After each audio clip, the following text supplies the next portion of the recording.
Olá! Olá, pessoal, boa noite. Sejam bem-vindos. Aqui, agora, no nosso tema de hoje, vamos falar sobre memórias. Sim, sobre memórias, especialmente sobre falsas memórias. E essa é uma das funções mais complexas para a gente conversar. E para estar aqui comigo, eu vou estar convidando uma pessoa super especial, uma colega, também psicóloga, a Simone Manzoli. Vamos ver se ela já está aqui com a gente. Só um minutinho. Vamos ver. Ó, muita gente entrando. Muito bom. Vamos ver se a gente consegue aqui chamar ela para convidar com a gente, enviando aí um convite. Gente, a Simone é uma colega já de bastante tempo da área da psicologia e a gente vai estar aqui trocando informações para ela Olá, participar. Oi, Simone, tudo tudo bom? bom? Seja muito bem-vinda aqui com a gente. Vamos Obrigada, fazer um obrigada, bate-papo Ali. ao vivo aqui sobre memórias, né? E especialmente sobre falsas memórias, não é mesmo? Exatamente, sobre falsas memórias. Algumas pessoas estão mandando aqui o WhatsApp perguntando como entra. Isso, a gente vai estar Ah, aguardando um pouquinho, que tem bastante gente aí, tá participando aí com a gente, né? E quem já está entrando já podia nos dizer como é que tá, se está conseguindo nos ouvir, se está nos vendo bem, se a transmissão tá boa. E aí, para isso, só dá uma clicada aí no coraçãozinho aí de baixo, dá um aceno também. E até convidar outros amigos aí no aviãozinho para participar aqui com a gente sobre esse bate-papo. interessante esse assunto, né, Eliana? Sim, sim. Olha aí, ó, já tem gente mandando coraçãozinho, eu acho que estão nos ouvindo bem. Que bom! Tem gente que está nos dizendo assim, estão ouvindo bem, bom tom e bem lindas ainda, estão até ganhando Por elogios. isso que, ó, que beleza, né? Que bom. Muito bem, Simone. E essa questão da memória, ela é uma das funções mais complexas do ser humano, sabia? Há muito É, tempo, há muitos estudos, né? Os neurocientistas, as áreas da psicologia cognitiva, da neurociências, têm buscado saber muito sobre esse tema e já desde antes do século passado, mas efetivamente muitas coisas novas têm se descoberto agora, muitos estudos nessa área aí da questão das memórias, né? Então é um tema bastante interessante. E essa data não foi à toa, não é mesmo? não, nem um pouco. Hoje é dia 1º de abril, famoso dia da mentira, não é verdade? Então a gente estava aqui conversando, eu e a Eliana, a gente tem. Eu agradeço muito, Eliana, o convite, primeiramente. É muito bom estar aqui com você. Você é uma profissional, para mim, de referência. Já nos conhecemos há tantos anos, né? Desde Verdade, 2009, 2010, já faz tempo aí que a gente verdade, tem verdade. relacionamento.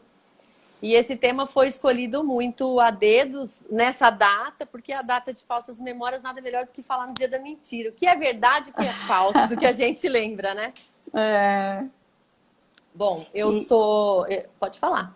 não fala, Simone, fala um pouquinho, né? Você também é da área da psicologia, né? A gente até nos encontramos aí numa das estradas aí, né? Uma empresa que nós trabalhamos juntas, uma multinacional. E à época, a gente, como na área da psicologia, dentro dessa empresa, cada qual cuidava de uma região no Brasil, né? Eu aqui mais no sul do Brasil, cuidando aqui dos 3 estados, e a Simone ali em toda a região de São Paulo, pegando até um pouco o centro Interior de brasileiro São ali, né? Paulo, é. E aí a gente se conheceu e desde então somos aí grandes parceiras e depois seguimos na psicologia clínica, onde já estamos há algum tempo, e isso tem me feito pelo menos muito bem e acredito que você também. É. A gente se cruza e a nossa história se cruza muito. Nós temos muita sinergia nisso, porque veja, hoje nós estamos juntas na área clínica né? Depois de tanto tempo, eu sempre tive aí em multinacionais, na área de treinamento, a área de psicologia organizacional, mas depois agora aqui na área clínica, na psicologia clínica, que enriquece tanto o nosso dia a dia, né, Eliana? Sim, sim, verdade. E tenho gostado muito. Então, acaba que a bagagem, né, Simone, vai agregando muito, né? Nós trabalhamos aí bastante nessa área da psicologia organizacional, como você mesmo falou, na área recrutamento, seleção, treinamento e divulgando aí Desenvolvimento, de pessoas, sempre nessa desenvolvimento área, de né? De gestores gestores. e assim por diante, né? Viu? Nossa memória está ótima. Tem que ver se tudo é verdade ou é mentira, né? Então, Simone, vamos falar sobre isso. Mas antes de falar sobre isso, queria falar um pouquinho, assim, um pouco do que é a memória mesmo, né? Hoje, a memória, ela é um dos... na verdade, assim, desde que nós nascemos, a gente recebe, desde então, assim, muitas informações. E assim, como que faz para processar toda essa quantidade de informações? Justamente o processo ele vem em função desse funcionamento orgânico que são chamado memória, a memória, né? Que é uma função na neuropsicologia, que é uma pós aí que eu tenho feito, ela é considerada, né, uma das funções principais e ela vai agregando, né, informações e vai arquivando. Então esse processo, na verdade, ele pelo menos tem 3 grandes etapas. A primeira é codificar, ou seja, primeiro a gente precisa ter um fato e absorver esse fato, através do que vemos, do que ouvimos, ou do que vamos pensando, criando. Então a gente codifica esse fato. E veja, já aqui a gente pode ter alguns probleminhas. Se a gente não codificou o fato, porque não estava prestando atenção, porque estava distraído, ou porque alguma outra coisa aconteceu, já temos uma falha aí nesse processamento. Exato. Mas não para por aí. Depois de codificar, absorver o fato, nós vamos procurar armazená-lo.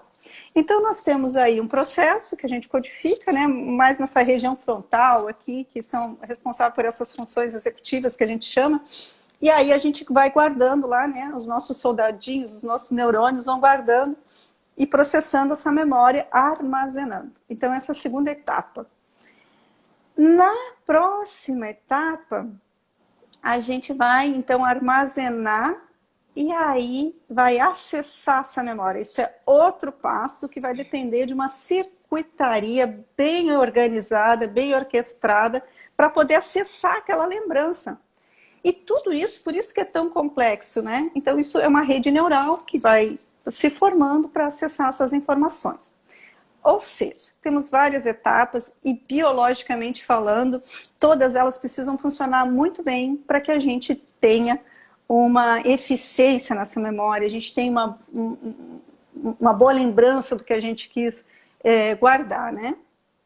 E às vezes nem sempre funciona dessa forma. Então a gente pode, por exemplo, a gente percebe, por exemplo, que às vezes a gente consegue lembrar de alguma coisa recente, mas esquece algumas coisas passadas, né? Então tem uma folha lá que a gente chama de uma memória lá de longo prazo. Ou o inverso, às vezes a gente consegue lembrar isso, a gente percebe muito mais nas doenças mais degenerativas, então as pessoas conseguem lembrar de fatos passados, né? Então, Alzheimer, demência, tá bem guardadinho, mas não consegue mais lembrar dos fatos recentes, tipo, o que eu almocei ontem, o que eu fiz, que dia é hoje. Aí são as falhas de memória, que é aquela partezinha de codificar, não tem mais aquela etapa. E assim por diante, né? Então a gente tem vários tipos aí de memória. Memória de curto prazo, de longo prazo, aquela memória de trabalho, que é aquele momento que a gente pega e guarda um número de telefone só por uns instantes. E aí vai acessar aquele número, precisou, pronto. Já não é mais necessário. Então, Simone, a gente percebe o seguinte, que a nossa memória, ela é muito mais do que um filme registrado, assim, com começo, meio e fim e registrado, ela é muito mais um filme que está sempre sendo editado. Exatamente. Olha que interessante isso. Olha só que interessante. Nessa edição, a gente busca uma memória passada, com o nosso momento atual, acrescenta mais um ponto e mais um ponto, e aí vira um conto. E é Exatamente exatamente isso. aqui que entra as Que falsas o memórias. conto pode estar mudado, né? Pode ser o telefone sem fio.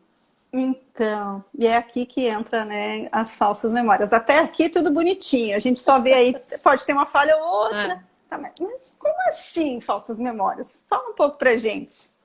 Então, esse termo falsas memórias, né?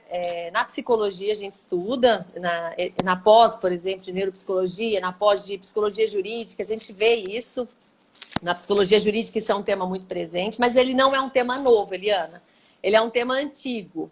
Primeira vez que foi falado, mas antes, deixa eu te contar o que aconteceu hoje. Foi muito engraçado, porque eu recebi um telefonema de uma central, falou, a gente estava tentando entrar em contato com você no telefone tal, tal, tal. Eu falei, caraca, mas esse telefone não é meu há 14 anos. E eu lembrei do telefone. Então, tem algumas memórias que são verdadeiras. E a gente guarda e registra. Sim. Graças a Deus. Ufa. Graças a Deus. Não, nem tudo é falso, né? Não. Tem muita coisa verdadeira na nossa memória. Mas esse termo não é novo. Esse foi um termo falado em 1900, no final do século XIX, começo do século XX. Foi um termo, surgiu quando um rapaz de 34 anos lembrou de um evento que não tinha acontecido. E aí, então, começou a querer o interesse científico dessa área. Alfred Binet, que foi um psicólogo, que inclusive é validado por alguns testes, né? Tem até hoje os testes feitos, elaborados por esse psicólogo. Ele estudou um pouco sobre memórias e falsas memórias autossugeridas, espontâneas e deliberadamente sugeridas. E é base até hoje de estudo. Quem estuda falsas memórias, até hoje usa o conceito que foi falado em 1900. Sim. Em 1910, Eliana, saiu o primeiro artigo científico. Nossa. E eles fizeram um teste assim, ó. Imagina que nós pegavam pessoas num laboratório, um ambiente controlado, não é um ambiente qualquer, tá? Um ambiente de testes. E aí eles mostravam uma figura e pediam para as pessoas se lembrarem o que tinha naquela figura. E quando as pessoas se lembravam por associação livre, se lembravam com maior número de acertos. Mas quando uma pessoa desse estudo, né, um dos investigadores, sugeria uma lembrança de uma imagem da figura, existiam e tinham erros nas descrições. Tipo lacuna, sabe, Eliana? Uhum. Sim, sim, sim. E o que que acontece, né? Por que que acontece essas questões, essas lacunas, né? São espaços que ficam ali em branco e que a gente tem a necessidade de preencher para fazer uma lógica. Sim. E aí só então a gente vai arquivar essa memória, porque se ela não tem lógica, ela já é descartada. Então esses espaços em branco eles servem para serem preenchidos, só que preenchidos com o quê? Não necessariamente com o que aconteceu. Exatamente. É isso mesmo, Eliana. É exatamente isso. Existe uma pesquisadora que é referência na área de falsas memórias, ela chama Elizabeth Loftus. Então, todo e qualquer estudo científico, inevitavelmente você vai ver uma citação, alguma frase dela. E ela começou a estudar por conta de um evento que ela passou na vida pessoal. Muitas vezes a gente vai para alguma área motivada aí pelas nossas questões pessoais, né? Ou curiosidade, interesse, né? E sim, a gente ouve muito falar sobre a Elizabeth, já ouvimos falar na pós-graduação, até tem uma disciplina, inclusive, que, para vocês terem uma ideia, ela é inteira só sobre memória, né? A gente trabalha muito sobre como funciona e tal. E a Elizabeth Loftus foi citada como uma das principais estudiosas sobre a falsa memória. Então, e o que aconteceu com ela? Olha a história que aconteceu com ela, que fez com que ela entrasse nisso, né? Aos 14 anos, ela perdeu a mãe afogada na piscina. Então, ela tinha essa memória. Num encontro de família, depois de 30 anos que isso aconteceu, um tio falou, olha, estavam falando dessa morte, e o tio dela falou, olha, inclusive, quem achou foi você. Uau! E ela não lembrava disso. E aí, então, ela construiu um conjunto de memórias que lembrava desse fato com riqueza de detalhes. Passado alguns dias, entra o irmão dela, liga para ela e fala, olha, meu tio pediu para se desculpar, na verdade não foi você, foi a nossa tia. Como é que ela construiu uma série de memórias de um evento doloroso, que é a morte da mãe dela, por conta de... E foi preenchendo essas lacunas. Então, ela vai fazendo uma série de pesquisas sobre falsas memórias. Uhum. Inclusive, ela é tão referência que ela fala que a passagem do tempo, conforme o tempo passa, conforme está o seu estado de humor no evento que você vive e os preconceitos que você tem, isso pode interferir, inclusive, no reconhecimento de criminosos. E ela fala e defende muito isso. Inclusive, ela tem um caso de um rapaz que foi condenado de forma errônea por um estupro e depois foi absolvido por conta de uma testemunha que se enganou, que confundiu, justamente por uma questão de falsas memórias. Então, Eliana, o nosso cérebro ele vai construindo, reconstruindo, vai preenchendo as lacunas. Então, eu vou te dizer aqui, o nosso passado pode não ser um retrato fiel do que a gente viveu. Interessante isso, né?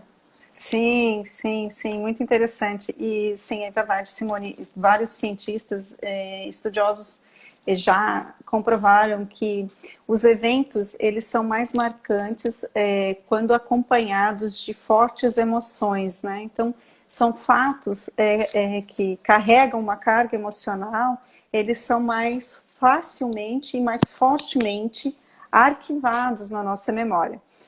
E podem, claro, naturalmente, ter alguma distorção nesse arquivamento, porque justamente quando você está, de alguma forma, emocionalmente carregado, né, você não necessariamente entende, percebe e arquiva aquilo que aconteceu de maneira fiel. E tem algumas explicações sobre isso, né? Por que eventos emocionalmente mais marcantes, fortes, né? marcantes, eles são arquivados com mais relevância. A gente chama isso, né, na área, digamos assim, relevantes.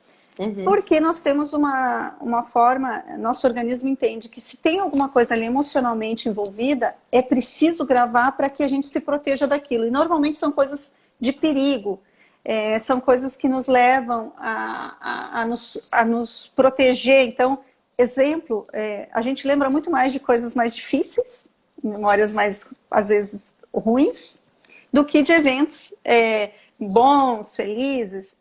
E isso tem um porquê, que é justamente essa questão da proteção. E aí, naturalmente, a gente pode distorcer também algumas coisas, né? E não são só esses fatores externos que você falou, viu? Então, no caso aí da nossa pesquisadora Elizabeth, né, que ela recebeu uma historinha, sim, não é só isso que interfere nesse arquivamento. Também interfere, por exemplo, questões químicas, né? Então, exemplo, o medo, a gente vai ter uma sobrecarga de adrenalina, isso influencia naquele primeiro passo do arquivamento da memória, da codificação.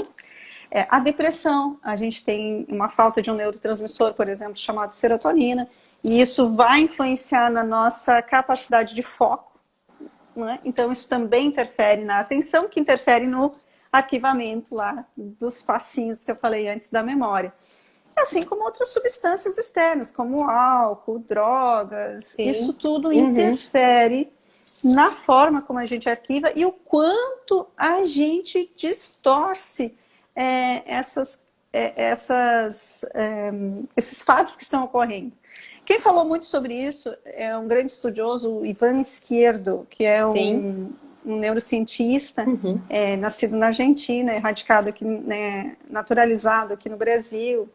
E ele foi um dos grandes estudiosos da nossa atualidade que trouxe muitas informações a respeito dessa questão da memória. E ele falou muito dessas questões químicas que prejudicam a forma como a gente arquiva, a má codificação. E pasme, só mais uma coisinha para falar antes de passar a palavra. Quando a gente é pequenininho, criança, e é onde a gente vivencia, né, nossas primeiras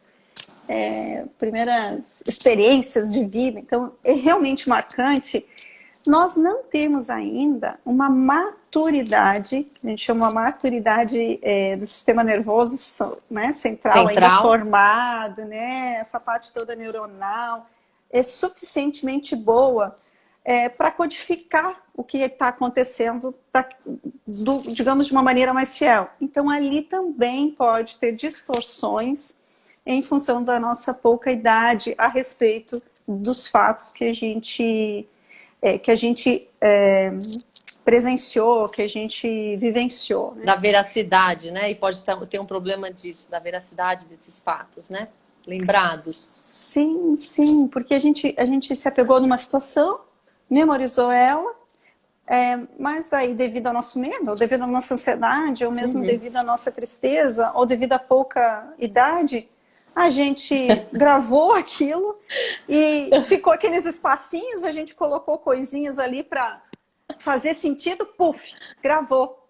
Inclusive, Simone, você sabe, claro, né? Mas tem alguns exercícios que mostram como isso vai tem ficando, bastante. como isso vai acontecendo. Eu tô rindo aqui, viu? Tô vendo os comentários. Tem uma pessoa que falou: ai, agora eu tô na dúvida, será que eu criei falsas memórias? Aqui vai ter alguma dúvida, né? É um tema interessante.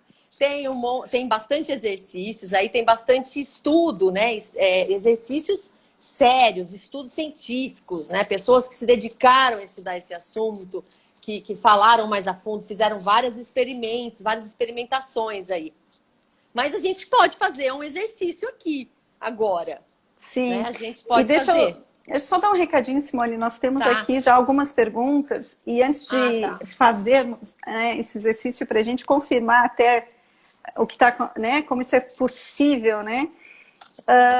Nós temos aqui algumas perguntas e aí a gente vai responder elas mais no finalzinho. Então, podem fazer comentários, podem ir perguntando, que a gente vai estar fazendo isso no final aí, respondendo algumas dúvidas, tá? Tá. Bom, a gente pode fazer um exercício agora. Eu acho que é legal, bacana para a gente fazer um exercício para uma experiência, uma experimentação. Claro que vale ressaltar que eu estou vendo colegas psicólogos aqui na live, vale ressaltar que nós não estamos fazendo um experimento científico, isso não é um ambiente controlado, não é um laboratório, é só um exercício a título de exemplo, tá? Certo, muito então, bom. Eu vou pedir sua ajuda aí, tá bom? Tá bom, combinado. Tá. Eu vou falar algumas palavras, eu vou fazer uma sequência de palavras, eu vou pedir para as pessoas ouvirem. Ouvido, tá? Então, eu vou começar. Cama, descanso, despertador, soneca, cobertor, cochilo, ronco, dormir, paz, bocejar, acordar, cansado, sonolento e sonho. Depois dessa lista, falada de forma com menos de um segundo em cada palavra, propositadamente, eu vou pedir para as pessoas que ouviram aí falarem não, né? Porque não tem como, mas escreverem aqui nos comentários algumas palavras que se lembram dessa listagem que eu falei. Não vale quem anotou, só quem ouviu. Ok, tá? Ok. Já tá valendo? Tá valendo, gente. Aí, galera, a gente tem muita gente aqui participando. A Simone falou algumas palavras. Vão colocando aqui, sem pretensão nenhuma, quais das palavras que ela falou que vocês lembram. Tá valendo. Sem medo de ser feliz, gente. Ó, nós temos aí sono, sonolência, cama, sonho, sono, dormir, cama, ó, despertador, cama, sono, bocejo, acordar. A Cris está colocando aqui cama, sono, ronco, sonolência e sonho. A Tati, bocejo. A Dani, despertador, sono, sonolência, cansado, cobertor. Paulo está colocando dormir. A Clélia, cama, descanso, cobertor, sono, travesseiro. A Regina aqui, 5 palavras. Cama, cobertor, cochilo, sonolência, sono. Ó, temos paz, cama, sonolento. A Ludias. A Ludias, isso, a Ludias. Nós temos a Larci, colocando aqui, não passa de 5 palavras, né? E vamos lá. Ó, a Iraci, cama, sono, descanso, deitar, bocejo. Aí vamos ver, dormir, roncar, tá bom, sono, sossegado. Ó, Paz. a minha mãe que está assistindo aqui, ela colocou também sono. A Zenita colocou ronco. A Nilza, dormir, sonho, despertar. A Tati, Lu, Jesus, paz, eu não ouvi. o Luizinho aqui, paz. Aham. Acho que tá bom, gente. Já, olha, com essa amostra aqui, nós já podemos fazer uma amostragem, né? Com esse exercício de como acontece. Veja, a Simone, vamos lembrar aqui, para quem está entrando agora, a Simone falou algumas palavras, nós estamos falando sobre memória, e ela falou algumas palavras, né? E aí, ela pediu aqui para, naturalmente, a gente repetir as palavras que ela falou. Já tem gente dizendo aqui, ó, paz eu não ouvi. Fala pra Ah, que gente aí, engraçado. Simone, o que aconteceu então? Que Ó, e não, palavras não que foi nem foram. combinado, né? Isso que é engraçado. Ó, foi bem bom, assim, bem bom para ser redundante, mas eu anotei algumas palavras que não foram faladas aqui. Mas, gente, paz foi falado. Paz estava na listagem, tá? Ó, tem gente falando que não está ouvindo. Eu vou explicar o que é esse exercício agora, tá? Olha, Ju, quem mais não está ouvindo aqui? Aqui a gente está tendo um feedback aqui que tá Não tá indo ouvindo. bem. É. Tá? Bom, eu anotei aqui, Eliana, 4 palavras que foram faladas aí que não estavam na listagem. Paz Tá. estava na listagem. Sono não estava na listagem. Pasmem, não estava. E Sonolência. sono foi falado muito. Várias vezes, né? Sonolência não estava, estava sonolento. Tô com a lista aqui aberta, ó. Mas sonolência não. Bocejo não estava. Não foi falado. Sossegado? Não. Cansado foi falado. Sossegado não. O que é isso, né? O que é esse exercício? Eu falei uma série de palavras e essa série de palavras não, é um experimento. Realmente isso é feito em laboratórios para comprovar a verificação de implementação de falsas memórias. Vejam, algumas pessoas criaram algumas palavras que não estavam na listagem, né, Eliana? Sono, Sim. bocejo, enfim, sossegado. Isso é uma falsa memória autossugerida. Você criou sem influência de outra pessoa falando. Mas se eu falasse agora que paz não estava na listagem, muito provavelmente muita gente aqui ia falar, é verdade, não estava. Pronto. Aí eu estou criando uma falsa memória sugerida por intervenção minha. E vocês viram como é fácil? Pode.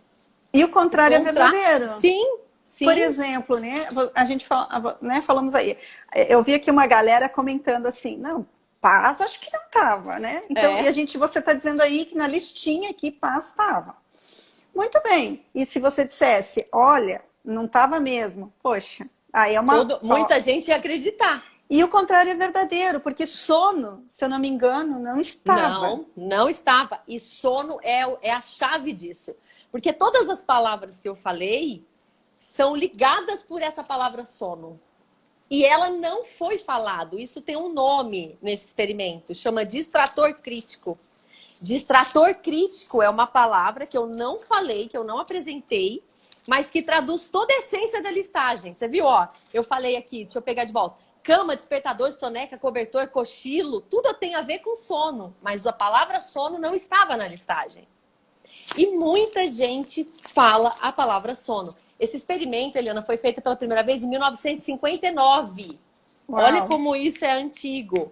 E o que é isso? Quanto mais tempo... Você disse agora, né? Memórias de curto prazo. Paz é um resumo de toda a lista. Luar falou, dormir é uma paz, né? Traz paz. Mas assim, esse experimento a gente faz muita associação. E a gente, quanto mais tempo passa do evento, mais informações sugeridas podem ser falsas memórias. Existem outros experimentos aí, por exemplo, tá? Um outro experimento feito em laboratório, ambiente controlado, é mostrar um vídeo com um acidente de trânsito. E nesse vídeo tem uma placa pare. Então, a placa pare, placa de trânsito, tá? Normal. Aí, na hora que vai fazer reformar, né? Vamos recordar do evento, ok. Ou a pessoa que está aplicando o teste fala, olha, existiu uma placa, dê a preferência. A pessoa fala, existiu uma placa, dê a preferência. Quase metade das pessoas acreditam que a placa não era pare, era dê a preferência. Isso é uma implementação de uma falsa memória. É mais ou menos... É mais ou menos o que está acontecendo aqui, viu, Simone? A gente está tendo alguns comentários aqui quando você falava do exemplo do acidente, que, mas eu falei sono, outros, mas eu ouvi sono, tinha sono. Voltem o vídeo e vejam a lista de novo depois que essa live ficar salva, né, Eliana? E aí é exatamente isso que acontece, né? Não, mas eu ouvi sono, tinha sono, igual a placa lá. Eu falei sonho. Não falei sono. Então, aqui, depois vamos falar um pouquinho sobre essa pergunta a Eliana está trazendo e como confiar na nossa memória, né? No que lembramos.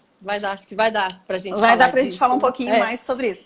E aí você estava trazendo um outro exemplo, então, né? Porque aqui a gente acabou incomodando todo mundo, porque é isso que acontece, pessoal. Na prática, é isso que acontece. E que loucura, tá? Muitas brigas, às vezes até a gente vê muitas aquelas coisas assim, entre irmãos, casal. Não, mas você falou isso. Eliana, você já não passou um evento que você está numa mesa de um almoço de família e você está contando um evento e lembrando e vira alguém da mesa e fala, não, mas não foi assim que aconteceu? Então, como que pode a pessoa lembrar de um jeito e você lembrar de outro? Mas isso é muito bom, gente. Faz com que a gente fique mais tolerante com as diferenças das lembranças que nós temos e outras pessoas têm do mesmo evento. Isso é o lado bom. Sim, eu estava falando... Por isso essa questão do conhecimento, né, Simone? Isso. E quando você topou a gente fazer uma live, a gente falar sobre isso, a ideia era essa, né? Da gente também levar um pouco desse conhecimento de como funciona esse mecanismo da memória e das falsas memórias. Porque assim, aí isso dá um pouco de crédito também para o outro, quando a gente está numa conversa, poxa, mas será mesmo? Sabe? Porque talvez a gente não tenha tanta certeza assim quanto a gente acha que tem. Porque mesmo que a pessoa fale, isso está comprovado em todos os estudos científicos, porque a gente lê muito para fazer a live, né, Eliana? A gente não sai falando da nossa cabeça, nós vamos atrás de pesquisadores que fizeram estudos nessa área, e todos os estudos falam, por mais real a sensação que você tenha, isso não garante. Então, como que garante? A gente vai chegar lá, né? Porque, por exemplo, memórias autobiográficas, memórias que contam a nossa história de vida, aí falam, essas memórias têm mais chance de ser verdadeira. Existe um experimento científico também feito, datado de muito antigo, desde a época de 1970 é feito, que eles colocam uma série de fotografias da sua história. Claro que os pais vão dando. Aliás, quem revela a fotografia hoje? Porque conta muito das nossas histórias, né? A gente pega e fala, nossa, olha aqui a gente vivendo essa viagem, enfim. Enfim, daí a gente olha, só vai lembrar quando vê a foto. Porque quando vê a foto. Né, se dependesse da gente, talvez nem lembrasse. Aí viu a foto, e aí a gente guarda, inclusive, a memória da foto. Sim, eu tenho uma foto. Aí vem, visualmente falando, a foto. E aí, na sequência, vem o fato, o que aconteceu naquele momento, né? Então, aí só um exemplo para a gente mostrar como está funcionando essa circuitaria que a gente chama, né? Essa rede neuronal que vai acessando, né, em vários lugares aí onde estão as nossas memórias, nossas lembranças, né? E aí, esse experimento, quando vê foto, então a gente tem a tendência de lembrar, certo? E se eu te falar que no meio do experimento eles colocavam fotos verdadeiras, mas uma foto era editada por um editor de fotos. E esse editor de fotos colocava eu, por exemplo, se nós estivéssemos nesse experimento, fazendo uma viagem que fala de balão, andar de balão, voar de balão. Passeio de balão. E a pessoa construía memórias como se realmente tivesse feito esse passeio. 50% das pessoas criavam essa memória. Então você imagina, existe a possibilidade da gente ter uma representação mental como memória e essa representação ter sido construída internamente. A gente vai preenchendo essas lacunas como se fosse parte de uma informação original e pode comprometer a veracidade quando recuperado, a essência, não é, Eliana? Sim, sim, sim. E aí, lembrando até aqui, pessoal, eu tô vendo que tá vindo algumas perguntas, né? Então, tem um balãozinho aqui do ladinho com uma perguntinha. Clica ali, você anota a sua pergunta ali, depois no final eu vou clicar ali e a gente vai falar um pouquinho sobre as perguntas de vocês e também outros comentários que vocês queiram trazer aqui para participar com a gente, tá? Porque, de fato, é um tema polêmico.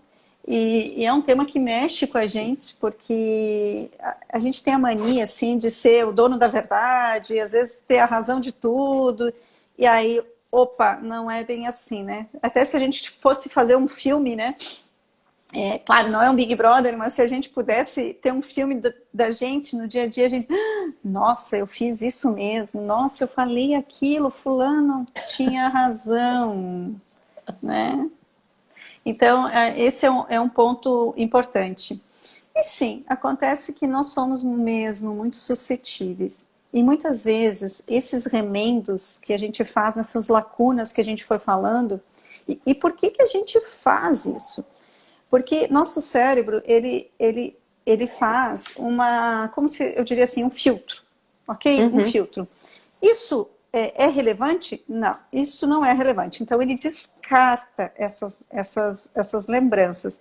Mas aí a gente tem um fato e aí a gente acha que aquilo é importante, né? Teve ali uma questão emocional e aí então vamos incluir uma informação, vamos incluir outra informação e aí a gente prova para o nosso cérebro que aquilo tem relevância, né? E claro que isso não é consciente, prova e arquiva.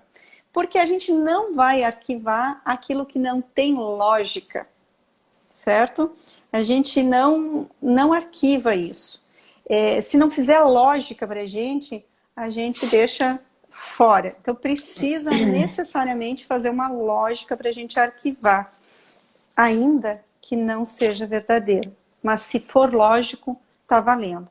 Então, até eu falei para você sobre aquela questão do neurocientista, né? Ele também traz muito isso, é um grande estudioso que a nossa história, seja autobiográfica ou aquela história mais dos fatos, elas fazem sentido porque a gente conecta com momentos de agora, vai fazendo com aquilo seja ainda mais relevante, tem ainda mais um ponto que dá mais veracidade naquilo, e aí entra as confusões, né? Então, esse é um ponto que a gente precisa cuidar. Bom, Simone, e aí a gente tem algumas perguntas antes, e eu também tenho mais algumas perguntas que eu quero trazer aqui para a gente falar, e eu acho que a gente podia aproveitar, a gente tem ainda alguns 15, 20 minutos aqui para falar. E aí eu vou falar aqui um pouquinho dos comentários que está bem instigante, tá? Eu vi alguns comentários que valem muito a pena a gente. Todos valem muito a pena, mas tem perguntas que valem a pena a gente falar um pouquinho mais. Uma delas aqui da Luciane, minha amiga aqui, diz o seguinte, que a testemunha aceita como Sim. prova em processo judicial lembranças relativas que fazem, né, uma prova cabal, determinando o desfecho de um processo, né, de processo. E a decisão, ela se baseia em fatos reais ou fatos imaginários? Parece que a Lu adivinhou, a Lu é uma colega minha, ela é advogada, e parece que ela adivinhou que você também trabalha e tem especialidade na área da psicologia forense, né, que é essa área jurídica. Então, dá para você falar um pouquinho sobre isso? Vou passar essa pergunta para você. Excelente pergunta, porque assim, é um dos maiores questionamentos que hoje existe. Os Estados Unidos, eles têm muitos estudos em relação a isso, inclusive busca saber um pouquinho mais sobre esse, porque se eu falar agora, se for contar, acho que excede o tempo, desse caso da Elizabeth Loftus, do Steve Titles, que foi esse rapaz que foi condenado. Depois disso, existiram várias outras conclusões, vários outros processos que foram aí baseados e foram verificados qual é o fato real e qual não é. Como que é no Brasil? A psicologia jurídica no Brasil, existem ainda poucos profissionais, psicólogos, peritos formados. É preciso ter uma formação, estudo. Não dá para qualquer psicólogo que não tenha uma especialização fazer isso, né?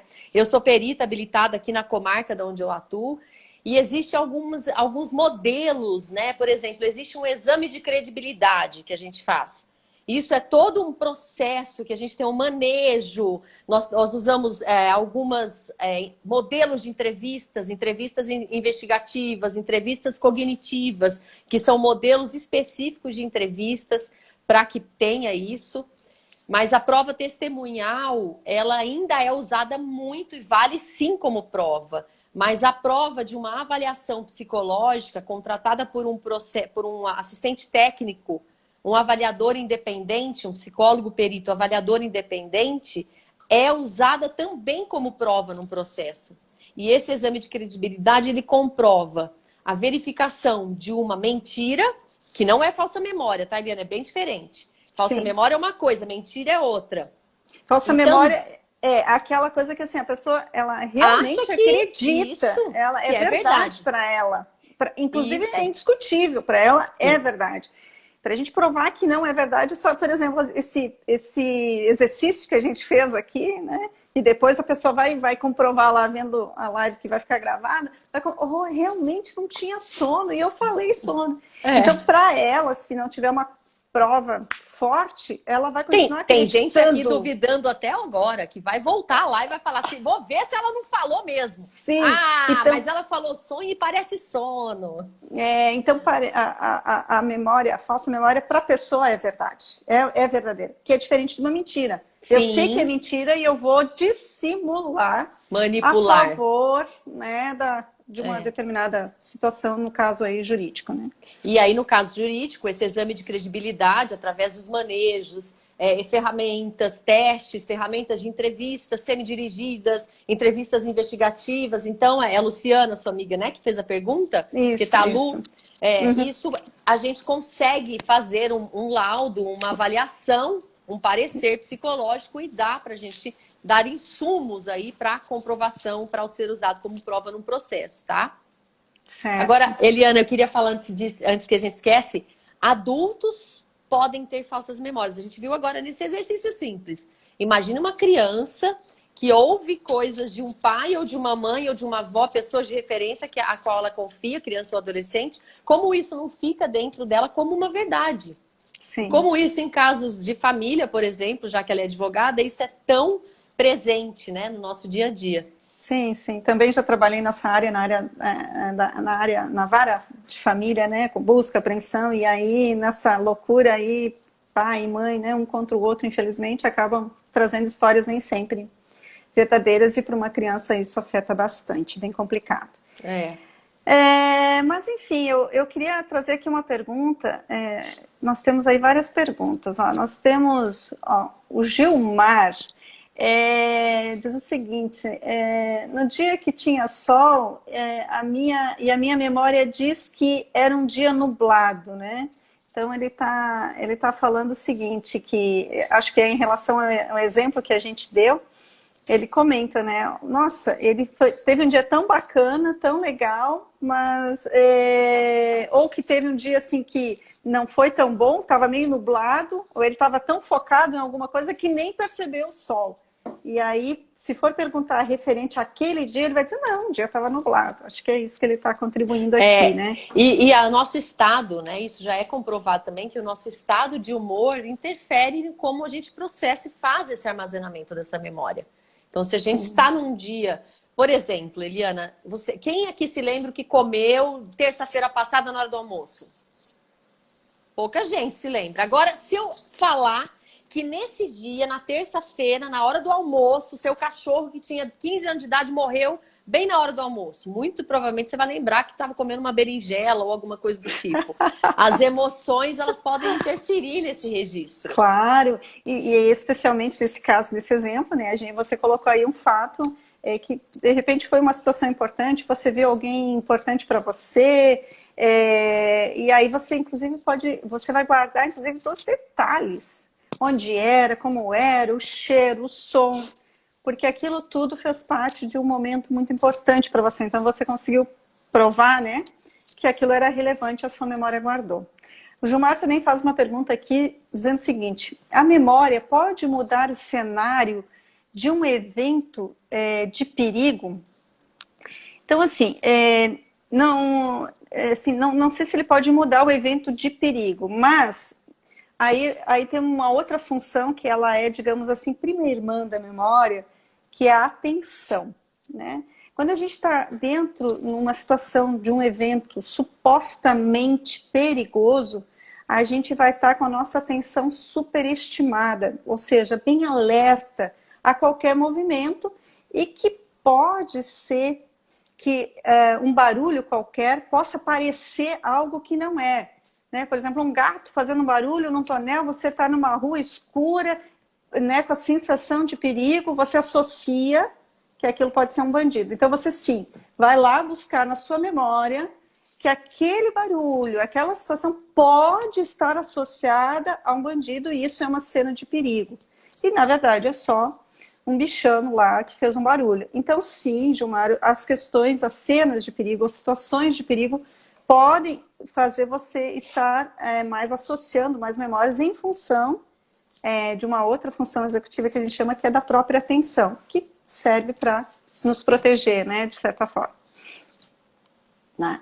Bom, temos aqui a Regina pergunta, e quando você não guarda? Bom, quando você não guarda a memória, não tem como você acessar essa memória.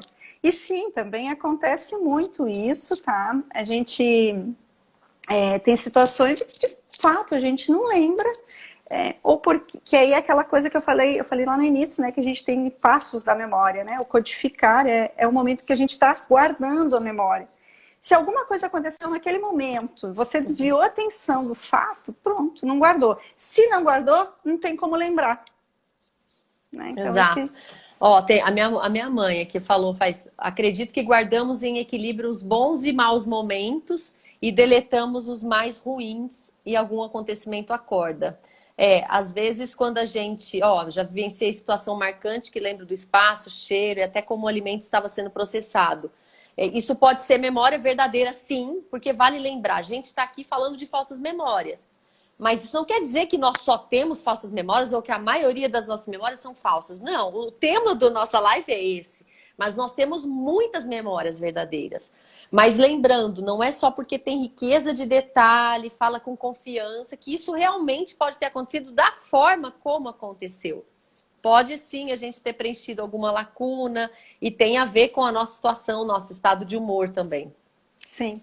Nós temos um outro comentário aqui também, que é o seguinte, por isso, né, é um comentário da Lar Cimento Decora, que fala o seguinte, por isso que a gente, numa história, tem duas verdades, né? Então, é aquela situação mesmo, onde a gente encontra, por exemplo, duas pessoas numa mesma situação, numa mesma cena, vendo uma situação que aconteceu e cada qual poderá te descrever o que aconteceu de forma diferente. Tem até um estudo, mas não vai dar tempo de falar. Existe até um experimento exatamente dessa forma. Então, assim, eu acho que uma dica, e aí eu vou trazer aqui uma pergunta que eu queria trazer para a nossa live aqui também, que é o seguinte, né? Sim, nós somos suscetíveis, né? A questão de incluir, a gente chama, né, talvez os remendos, esses remendos causam mais prejuízos do que benefícios, e é exatamente aqui que entra a terapia. Proporcionando uma nova análise sobre o fato, o que possibilita a gente resgatar, recuperar, ajuda a recuperar essa lembrança, essa informação, e principalmente dentro de uma interpretação mais, digamos assim, adequada ao contexto que aconteceu. Né? Isso é bem importante e a gente vê nos processos terapêuticos como isso faz uma diferença, porque... Muito. Como eu falei antes, a memória ela é editável, né? Ela não é um filme e nem uma foto estática, ela é editável. Então, na medida que a gente acessa aquilo com a maturidade, com o conhecimento que a gente tem, nós conseguimos fazer uma reedição melhor, mais, com elementos um pouco mais adequados, eu diria, que dá mais sentido, um sentido um pouco mais verdadeiro e não... Né, tão distorcido, e isso acontece com muita frequência. Bom, e aí a pergunta que não quer calar é como a gente faz para que a gente tenha aí uma boa memória, né? Diga lá. E exercícios que a gente pode fazer. existem aí vários exercícios, né? Inclusive palavras cruzadas, enfim, para a gente exercitar isso, é indicado. Mas sabe aqueles diários? Eu tenho alguns pacientes no consultório que até eu indico, né? Não precisa ser diário de tudo que aconteceu, mas guardar alguns eventos, depois pega para ler. Na hora que você lê, você fala, gente, olha só como era a minha impressão, como eu vivi, como foi isso. Então não é só a fotografia, mas a sua descrição, né? O seu escrever sobre um fato, isso também mostra para você o acontecido e te traz aí recordações e memória. Sim, ótimo, ótima dica. Eu queria aproveitar aqui, tem um comentário da Regina que ela disse o seguinte, né? Quem muito lê, muito assiste, muito escuta e muito vive, pode misturar tudo isso e não sabe mais se o que viveu é parte do que é realmente vivido ou se é parte de um filme, parte de uma história. E sim, Regina, você tem razão. Verdade, verdade. O nosso cérebro, ele não, às vezes não consegue, digamos assim, diferenciar. Claro, vamos lá, vida normal, a princípio, ok, a gente sabe diferenciar. Mas isso acontece muito, por exemplo, nos sonhos. Você mistura, e sonhos são memórias, né? E você mistura um pouco de um filme, um pouco da realidade, um pouco de uma situação que você viveu. Cria um ET no meio do sonho, que não tem nada a ver. Então, sim, tudo isso faz parte, né, de uma... Até porque, se você lembra de um filme ou de uma história, é porque você arquivou ela, né? Sim. E sim, ela pode ser uma base para preencher uma lacuninha que ficou em algum lugar de uma situação verdadeira que você viveu e aí daqui a pouco ela já ficou um pouco distorcida. Sim, sim. Tem um comentário aqui do Zé Predu, eu acho que é possível, pode ser que ele seja psicólogo, eu não sei, é possível ocorrer um desejo inconsciente de esquecer uma memória, tendo em vista o inconsciente em uma tentativa de proteger o consciente. Eu entendi bem o que ele quis dizer, né? Dessa tentativa de você proteger o seu ego para não desintegrar. E aí é uma linguagem bem psicanalítica, né? Uma linguagem desse olhar do inconsciente. Sim, esse é o José Pedro, ele é um sobrinho, viu? Eu acabo influenciando a família para seguir um grande psicanalista, um futuro psicanalista. Para seguir a área da psicologia, né? Então, uma boa pergunta, né? Eu acho que a gente está com um tempo muito escasso, porque as lives encerram, nós já estamos aí com 53 minutos de live. Dá para a gente falar um tempão, Eliana, mas o tempo é curto. Eu tenho medo do Instagram tirar um pouco aqui a gente, não sei se cai. Sim, não, a gente pode ficar mais um pouquinho, né? E aí, assim, dá para a gente incluir uma coisa importante que eu queria comentar. Você estava falando de o que fazer para ter, né, boa memória, pergunta aquela que não quer calar. Tem um exercício, e esse neurocientista, ele fala muito nisso, o Ivan Sciordo, ele que é assim, eu acabo gostando bastante, enfim. E aí eu li muito sobre ele, ele publicou muitos livros, artigos, e ele traz que o mais importante, ele não descobriu, ele teve aí uma vida aí de mais de 80 anos, aí, uma vida acadêmica riquíssima. Nas experiências dele, não descobriu nada melhor para a ativação da memória, para ter boa memória do que a leitura. A leitura é como se a gente fosse comparar, né, Simone, aquele exercício que a gente precisa fazer na academia para fortalecer o músculo, né? Isso. A leitura é a mesma coisa para os nossos neurônios, para nossas conexões neuronais. Então, é muito bem-vinda. Se você quer ter uma boa memória e ler pouco, então pode comprar um monte de livro e ler bastante, que vai ajudar muito.